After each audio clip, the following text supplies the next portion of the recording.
cigarette butt can look like a shrimp to a sea turtle. Now when turtles eat trash, it doesn't just work through their system, come out the other end. It will get stuck inside of their intestines, and then anything else they eat becomes impacted behind it. So we refer to this as an impaction, and that's what you're looking at right up here in this x-ray photo. Impactions can cause a lot of different problems for sea turtles, but one of the big problems that comes along with an impaction is intestinal gas. Well, sea turtles are neutrally buoyant animals, so if they get gas trapped in their intestines, it changes that buoyancy. So they get stuck floating on the surface of the water. Think of it like putting on a life jacket. If you tried to dive under the water with a life jacket on, the buoyancy of it will bring you right back up to the surface. A turtle that's stuck on the surface of the water can't get to its food sources and is a lot more likely to be hit by a boat or attacked by a predator. Now what we do to help out the sea turtles with impactions and intestinal gas is first you need to move the impaction through their system. A couple of ways we can do that. One is by feeding these turtles lactulose or vegetable oil. Basically we are lubing them up on the inside, help things kind of start to move through their system. We've also found benefits so in Metamucil to help push those impactions through, and Beano. Beano treats intestinal gas in humans, and it does the same thing for sea turtles. So once these turtles move those impactions through their system and they get rid of all that intestinal gas, then we're able to release them. But you all can see here just in this photo, all of these items came from one loggerhead sea turtle. All of that stuff impacted inside of one poor little turtle. Now, one of the other things you'll be seeing today are turtles that are here due to a virus. This is called the fibropapilloma virus. That's what causes the tumors that you're looking at there to grow on the sea turtles. Now, the fibropapilloma virus is a naturally occurring virus. Typically, the immune systems of the sea turtles are strong enough that their bodies can actually defend against this virus so they can fight it off. But what we're seeing going on is due to the increase of pollution into our oceans, not just trash. There's lots of different types of pollutants like chemical runoff from the land, pesticides, fertilizers that are used. There's actually a very, very long list that I don't have time to get into today. But it's the increase of those pollutants in our ocean that is beginning to affect the immune system of the sea turtles. So all that pollution is weakening their immune systems, breaking it down, and a sea turtle that has a compromised immune system no longer has a defense against this virus. So every year we're just seeing more and more sea turtles coming in here with these fibropapilloma tumors.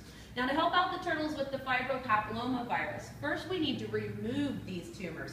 Tumors don't stop growing, they just keep getting bigger and bigger. You see they can cover their flippers so they can't swim. They grow on their faces, they'll cover their eyes so the little turtles can't see. So we start by putting them into surgery where we can surgically remove the tumors. We, though, are only able to remove external tumors. Unfortunately, if a turtle's grown any of these tumors on the inside, there's nothing that we can do to help them. But if the tumors have only grown externally, we get the tumors off of them. And a big part of what happens is getting these turtles healthy. As they get healthy, their bodies get stronger, they can develop an antibody against the virus. When they have an antibody against this virus, they won't get sick from it again. Kind of like chicken pox for us, right? Usually once you've had that, you never worry about getting it again, because once you've had the virus, your body will create an antibody against it. But not everybody who gets chicken pox ends up with the antibody against that virus, and that neither do the sea turtles. And right now, we don't have a reliable way to test them and see if they have that antibody. So once a sea turtle is tumor-free, they need to spend a year here with us at the Turtle Hospital. If they go an entire year-long period and don't grow a new tumor, then we know they've got the antibody against that virus, and we can release them back out into the ocean. Now, you're also going to be seeing some turtles that are here today due to boat strike injuries. We have turtles that have breaks and cracks in the shell from where they've been hit by a boat, and then you're going to meet some turtles with this going on. Now, the turtle in that photo, his name is Bubble Butt. And Bubble Butt has lived here at the Turtle Hospital since 1989. So he's been here longer than any of our other turtles. But Bubble Butt was the first turtle that was seen to have this condition. So his name is Bubble Butt, but any other turtles that this happens to are said to have Bubble Butt syndrome.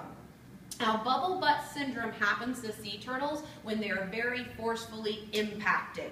Usually that's from a boat hitting them.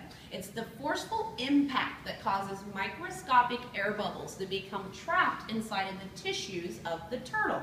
Once they're trapped, there's no way to get rid of them. And trust me, top turtle experts have dedicated careers to solving bubble butt syndrome in sea turtles. We just can't do anything about it.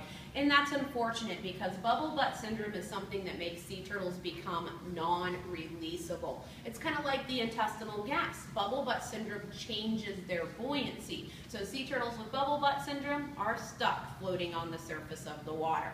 Now when we go outside today and you guys are looking at the turtles, it'll be easy to recognize turtles that have bubble butt syndrome because the ones with bubble butt syndrome will have something glued onto their shell. So what you'll see glued onto the shells today are weights. We put weights on their shell to counterbalance the air that's trapped inside of their body. If you've ever gone scuba diving, it's like putting on a weight belt. It helps get these turtles back to that neutral buoyancy so that they can swim and behave as they normally would. But there is no way to permanently attach a weight to a sea turtle that doesn't either injure them or restrict the growth of their shell. So these weights are just glued on, they will fall off, and of course when the turtles are in human care, they lose a weight, no big deal, we just put another one back on them. But you can't just glue the weights on the turtles and release them because they will lose them at some point in time. Now what we do at our turtle hospital is the rescue, rehabilitation, and release of sick and injured sea turtles. So to wrap up my presentation, I'm going to talk just a little bit about each of those 3 steps. So starting with how sea turtles get rescued. And we actually don't have the resources that we can go out every day looking for sick and injured sea turtles. We rely on the general public, people on vacation, folks that live here in the Florida Keys. That's who's already out there every day on those oceans enjoying them. They come across the turtles that are in trouble. If you ever do see a turtle that needs a little bit of help, just pick up your phone, call us right here at the Turtle Hospital. If you're not in this area though, there are other animal rescue organizations that can help you, but agencies like Fish and Wildlife or Coast Guard are also always available to help you out. Whoever you call will get information from you as to what's going on with the sea turtle and begin the process of getting that turtle rescued. Now at our hospital, all of our sea turtles have names, and their names are given to them by the folks who make those phone calls and report the turtles to us. It's our way of saying thank you. People just took time out of their lives to help save a sea turtle. They get to pick a name for that sea turtle they helped to save. Now at our hospital, we have a turtle rehabilitation staff. So those are the caregivers for the sea turtles. They get them rescued and then provide them with everything they need during their time here at the Turtle Hospital. And so you guys can kind of get an idea of some of the things these rehabilitators do. I'm going to show you a short little video. We're actually going to start off with a sea turtle named Elena. Elena came in here with a pretty severe boat strike injury. Elena's shell was broken almost the entire length of the shell. Now a sea turtle shell can mend back together. Remember, it's made of bone, so just like when we break a bone, our bones can heal, but when you get a broken bone, you wear a cast because you have to keep the bone stable through the healing process. With sea turtles, you can't just kind of take them and wrap them up in a big old cast. Sometimes you gotta get a little creative. Now with Elena, we actually went to a local dentist. We wanted his knowledge of the adhesives they use in dentistry so that we could affix little metal strips onto Elena's shell. It's those little strips that kept it stable through the healing process, which Elena's shell did mend back together beautifully. We also treated Elena for the fibropapilloma virus, but Elena has now been released. So this turtle is back out there in that ocean where he belongs. We also get turtles that come in because they've gone after the bait that is on a hook and they're left with hooks inside of their throats or mouth. What you see our rehabilitation staff doing to remove the fishing hook is beginning by threading wire down and through the eye of the hook. Now they have a hold of that hook with the wire. We're also using PVC piping, a big piece in the turtle's mouth to hold it open. Now the wire will get pulled up through that longer piece of PVC. The longer piece of PVC will dislodge the hook, and once it's out, they'll have a hold of it with that wire so they can remove it. Now this turtle has been sedated to make her more comfortable through this procedure, but this is an example of when we can't put a turtle under anesthesia. Sea turtles are what you call a conscious breather, so they need to think to breathe. Unlike us, we've all been sitting here breathing, not thinking one bit about it. So when sea turtles are put under anesthesia, they have to be breathed for, and you can't put a breathing tube into a sea turtle when you're in their throats trying to remove a fishing hook. Now you can see we also do x-rays and go in with our endoscope. So we know exactly how those hooks are positioned and what the best way to remove them will be. This was with a loggerhead sea turtle named Susan. She's also been released back out in that ocean where she belongs. Now I'll also show you a few clips of us removing the fibropapilloma tumors, because now you can see a turtle that is under anesthesia and on a respirator, and it looks like the vet is holding a blue pin in her hand. That's the laser scalpel. That's what's used to remove the tumors. Not only does it take those tumors off, but it will then cauterize or seal where the tumors are being removed from, so that reduces the bleeding and speeds up the overall healing process for the turtles. They do still have little sores on their body once those tumors have been removed. So here in a moment that you'll see turtles that have bandages on after surgery. And when we remove their bandages, we use honey, because honey is a natural antiseptic, and it's great for sea turtles because it's so sticky, it'll stay on them for a while. Now we're just going through some before and after photos. You guys can kind of see the transformations that happen here with these sea turtles. This turtle you'll meet today, her name is Pei-A, and Pei-A is an example of how sick this virus makes them. It's not just about these tumors growing on them. It makes them very ill, very lethargic. Pei-A was so sick when she came here she couldn't even eat on her own. Now Pei-A is one of the most beautiful, healthy, active turtles here. She's only got a few more months left in that year-long waiting period, and she'll be able to be released. A blood transfusion is another example of something we can do that helps sick and injured sea turtles, but we wanted to include this just so we could highlight how the non-releasable sea turtles that are here at the hospital are helping the patients. Those non-releasables are healthy, they're just not able to be released, but they can donate blood for a turtle that's in need.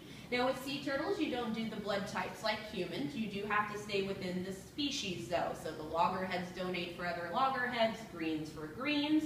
You see the blood transfusions taking place in their neck. That's the best place to get to the sea turtle's veins. So it's also where the blood is drawn from and where you're going to see us monitoring their heart rates, which is what we're going to go into now. First, if you look at the turtle all the way on the end, he's getting his heart rates checked. The little one in the middle is still getting breathed for as he is yet to wake up from that anesthesia.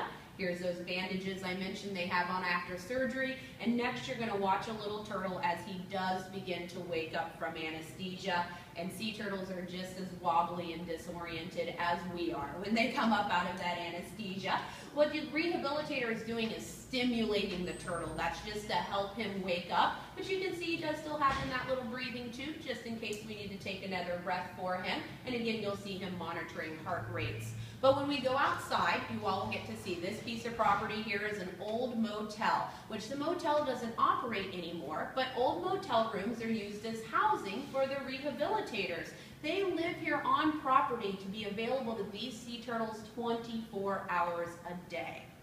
All right, so there's how we fix up the turtles at the turtle hospital, and then the last step of what we do is their release. Now when it's time to release a sea turtle, sometimes it's a public event like you're viewing here. That depends on the turtle. Some turtles do better when they're released from the beach, and then we can invite the public to come and join us. But some of the sea turtles will do better if they're taken farther offshore and released from a boat.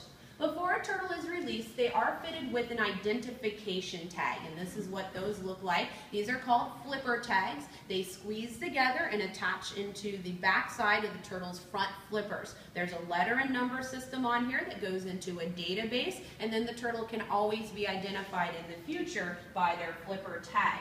And actually, if you look very closely, you can see Izzy's flipper tag hanging off the back of her front flipper there as she swims away. Well, thank you guys very, very much for coming to the Turtle Hospital today. This is a not-for-profit organization, the source of funding that allows us to rescue, rehabilitate, release these sick and injured sea turtles It's you guys. When you come through these doors, do a program, make a purchase in our gift shop, whatever that may be, that's how we're able to continue to help save these sea turtles. So I know it says up here how you can help sea turtles, and it has really great suggestions for you there, but you all have done so much already today when it comes to helping sea turtles by being here and supporting us in what it is that we do. So thank you very, very much for that. Now, before we go on to the next portion of the program, does anyone have any questions for me today?